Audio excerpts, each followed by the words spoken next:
Welcome to my Tai Chi podcast number 3.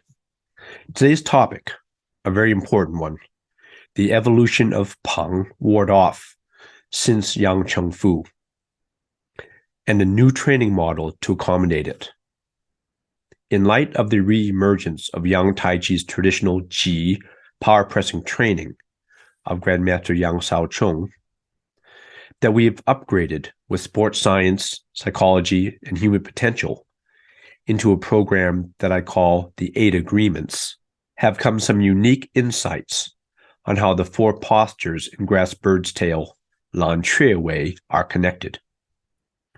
By conducting a side-by-side comparison of 2 independent Peng ward-off streams of inquiry, we have one Peng ward-off with the Ji power pressing as a basis, and the other is the Peng ward-off without the Ji power pressing basis. We're just looking back at history and seeing that these 2 streams have naturally developed. But we're in a position now, finally, to capture the essence of what's taken place. Each express distinct characteristics in Yang Cheng Fu's solo form as he modified it across the years. So much discussion on what Yang Cheng Fu did with his forms, especially if you look at the various lineage disciples and wonder how and for what reason they differ. Yang Cheng Fu's solo form with the Ji power pressing core bears a square characteristic, while versions of Yang Cheng Fu's solo form done without the Ji power pressing, that is, with the focus on the yielding soft power aspect, the form looks more round. Therefore, when we watch various Yang Cheng Fu lineages performing his solo form, we can observe systematic differences in the way the movements are performed. For example, use of the eyes that I've mentioned in podcast 1, and how the hands and feet leave the body. If we examine closely, we can see distinct characteristics of the absence and presence of the Ji power training. The chief factor determining these differences, as I just said, is the presence or the absence of the Ji power pressing, or any expression of it, not necessarily this exercise in the pushing hands Yang Cheng Fu taught them. So how specifically does Peng ward-off performed and applied with the Ji power pressing differ from how Peng ward-off is performed and applied without the Ji power pressing training? When the Ji power pressing was removed by Yang Cheng Fu from the training, it forced the Peng ward-off to take on what I call a double duty. This double duty is a load or burden that generations of Peng ward-off practitioners to this day continue to bear. Only with the reintroduction of the Ji power pressing that I'm doing now back into Yang Tai Chi curriculum have we been able to see that the deepening of the Grass Bird's Tail inquiry has been an unexpected benefit of Yang Cheng Fu's dubious choice. It's revealed the following pairings that I'm going to share with you now, showing the remarkable yin-yang complementarity between the yielding power and hard power trainings. It appears there was a method behind the madness. It reveals associations that are so clean as to suggest that this hard and yielding synergy was a hidden part of the system originally designed by the founders. If you want to imagine left and right column, the left being the Peng ward-off methodology and the right being the Ji power pressing methodology, we can begin to catalog that these are the 2 main ingredients to attain Yang Tai Chi's legendary Gang Rou Xiang Ji, hard power, yielding power together skill.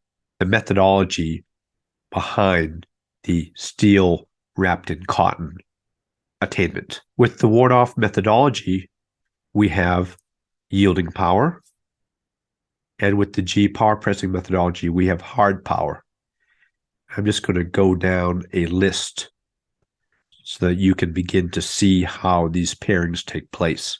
We have think style that belongs to the yielding power. And the inner process of the think style is what in Chinese is called you yi, that is with intention, or you mu di de, with purpose. This is compared to the hard power inquiry that I've introduced, that is not think style, but rather is what we can call non-think style. And correspondingly, the non-think style corresponds to the wu yi, non-intention, not knowing, wu mu di de, no purpose, no goal. So I hope you're beginning to see to this point that we're looking at clear-cut differences that correspond to yin and yang. Core function of yielding power, the Peng, is for defense, while the core function of the G power pressing method is for attack. Now, it's not as black and white as defending and attacking literally, but that the power that's needed for attacking is provided through the G power pressing training, and the skill set needed for defending, it comes from the ward off practice. So the double duty I was referring to in the absence of the G power training, that is the absence of the training that engenders the attack skills, is that the Peng ward off training has taken on both defense and attack responsibilities. That's the double burden. When we view so much of the training that's online, which is basically the yielding power, we see so much focus on pushing and uprooting.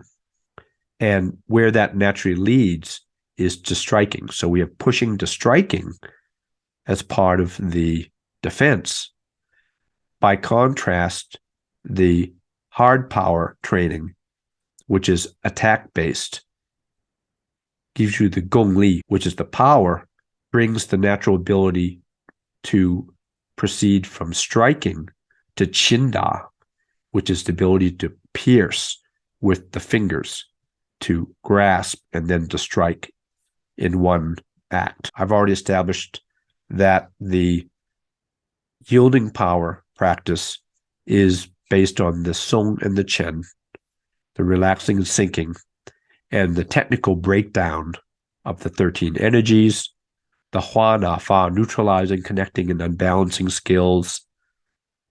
We see the complementary development of straight line force in the hard power training, Zheng Jing, the dedicated development of total body power, or what I call consolidated force, that's juxtaposed against Song and Chen, and to juxtapose against the Hua Na Fa, the dedicated focus of the training is on perfecting Fan Tan Li, or the ability to cultivate, train, and develop this very special quality of spontaneous discharge, which is Wu Yi.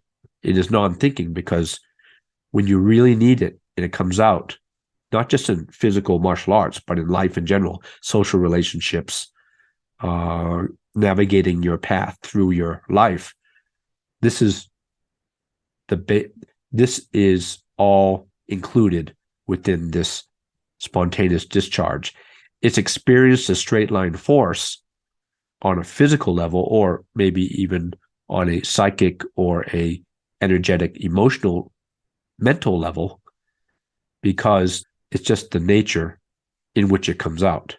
It's worth it to spend a little bit of time elaborating on this skill, in that in the trainings that are now being offered to teach out the G power pressing method, it's undoubtedly distinguished from the Hua Na Fa, in that with this massive heaviness that you're developing, you have the ability to be impervious to Hua Na Fa because you stand like a mountain and outer stillness, inner movement, literally with no thinking. And so Hua Na Fa requires a type of connecting to be able to work it. And in the hard power, Zheng Jing consolidated force, there's none of that.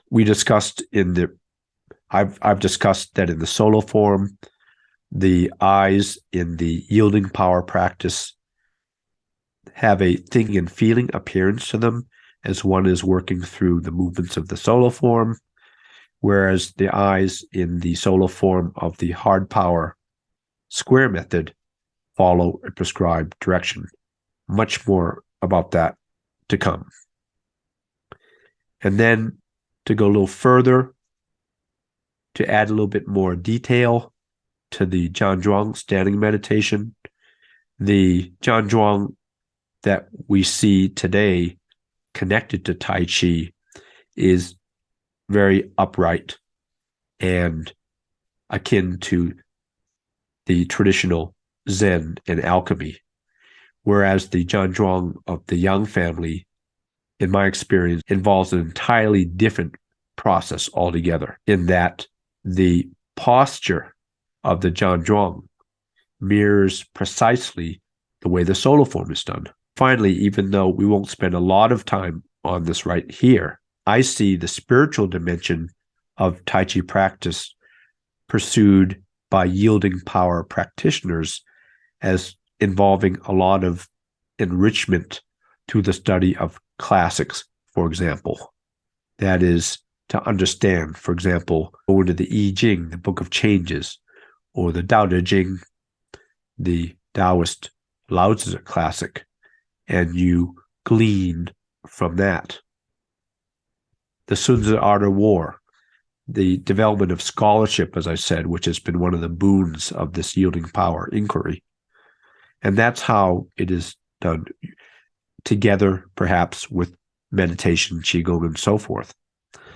But the route of the original family wasn't indirect like this. Listen to Yang Shaochong explain to me that Zhang Sanfeng was the founder of Taiji Chuan, could see that this man was living the myth of Zhang Sanfeng. It wasn't some theory. It wasn't some historical record that he wanted to preserve. The myth he was living was one and the same with the very special methodology that he practiced that the Yangs kept secret. So this is a lot of rich new material to digest. Whereas up to now, Tai Chi has only had the single left column yielding power inquiry and training to occupy itself with. We are now adding with the right column an equal, if not more formidable, hard power training protocol into this fold. Because performing the solo form postures in a square way produces distinctive developmental changes to the body and spirit that bolster one's spontaneous discharge skills, besides being a very pleasant and satisfying experience because of how in your body and whole you feel when doing it. Overall, it's an opportunity to evolve our command of Peng ward off, and from there to better command our overall practice. Besides the traditional square method long form of Yang Shaochong, 124 postures that I'm now offering in a 1-year weekly online program, I've also developed a companion course which is based on a brand new strategy that I call the 5,000 Ward Off and Power Pressing Challenge. The objective, which is to integrate the skills of both right and left columns. So I understand this is a new subject matter, but I also want to take into account that most of you have adequate years logged in Tai Chi practice, and that is not to be scoffed at. In fact, There's all this potential you've built that just needs to be directed a certain way to get profound change with the addition of the power pressing together with the ward off, not one replacing the other, but both being acknowledged while also recognizing that the ward off culture is very well established and entrenched. It is our environment that we're working with. So even though the power pressing was part of the original, it still needs to be treated like a stranger. And this has all been factored into the design of this training, also a 1-year training. Focus is on mastering the relationship between Peng ward off and the G power pressing through learning to clearly discern when you are cultivating technique during your Tai Chi practice and when you are cultivating the spontaneous discharge during your Tai Chi practice. These are the two core forces that you need to command. From this discernment of technique versus spontaneous discharge, it'll open further associations in your consciousness, in your practice, such as outer gate versus inner gate. Those who've taken the level 1 and level 2 courses, we've covered this extensively. But let's add to this now with this dual inquiry, deflecting versus absorbing, and defending versus attacking. So outer gate, deflecting, and defending are the natural emphasis of a Peng ward off yielding training, whereas the natural emphasis of the hard power G training are working the inner gate, absorbing the opponent's force and attacking. And once and for all, working this distinction will help us understand that the absence of hard power pressing in modern Tai Chi training is a big reason for the reputation Tai Chi has earned as only a recreational exercise, an ineffective style of combat, nor is it really a serious path to helping one actualize their full human potential. We absolutely need to change these views, and together, as a community only, we can. Well, I hope you enjoyed this presentation. I hope it wasn't a little bit too complex for you if you just click the attached link. And I want to make this as easy and quick as possible for you to get on board for this new purpose and new direction. A very exciting one, I might say, in your Yang Tai Chi journey at this time. This is Dr. Mike. I look forward to sharing with you next time.